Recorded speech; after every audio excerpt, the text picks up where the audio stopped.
இந்த உலகத்துல எத்தனையோ தலைவர்களை நாம கொண்டாடி இருக்கிறோம் அப்படின்னா அதுக்கு காரணம் அவங்க செஞ்ச அறமும் சேவையும் தான். பத்திரமே பதிக்காத பத்திரமாத்து தங்கம் தான் பெருந்தலைவர் காமராசர்னு அழகா ஒரு கவிஞன் தன்னுடைய வரிகள்ல எழுதினாங்க.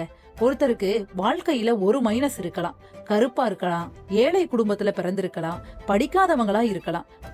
ஆனா இது எல்லாமே காமராஜர் ஐயாவுக்கு மைனஸா இருந்தது. நிறம் கருப்பு, படிப்பு 6வது வரைக்கும் தான் படிச்சாரு, ஏழை குடும்பத்துல பிறந்தாரு. ஆனா இது எல்லாம் மைனஸா இருந்தா கூட தான் பதவி மூலமா தன் சேவை மூலமா எத்தனையோ ஏழை பிள்ளைகள் படிப்பதற்காக பள்ளிக்கூடங்களை திறந்த மகான் தான் பெருந்தலைவர் காமராஜர் ஐயா. காமராஜர் ஐயா கிட்ட ஒரு முறை ஆட்சியில இருக்கும் போது கேட்டாங்களாம், ஐயா நாம ஆட்சியில செஞ்ச நல்ல விஷயங்களை எல்லாம் கொஞ்சம் பணம் செலவு பண்ணி அதை விளம்பரப்படுத்தணும்னு வச்சுக்கோங்களேன், மக்கள் எல்லாரும் பாப்பாங்க, அடுத்த ஆட்சிக்கு நாமளே வந்துடலாம்னு சொன்னாங்களாம். அதுக்கு காமராஜர் ஐயா சொன்னாங்களாம், அந்த விளம்பரப்படுத்துற பணத்துல இன்னும் 4 பிள்ளைகளை படிக்க வைப்பேன்னு சொன்னாராம். இப்படி யாராவது சொல்லுவாங்களாங்க? பொற்கால ஆட்சி காமராஜர் ஆட்சின்னு இன்னைக்கும் நாம எல்லாரும் சொல்றோம் அப்படின்னா அவருக்கு நிகர் அவர் மட்டும்தான்.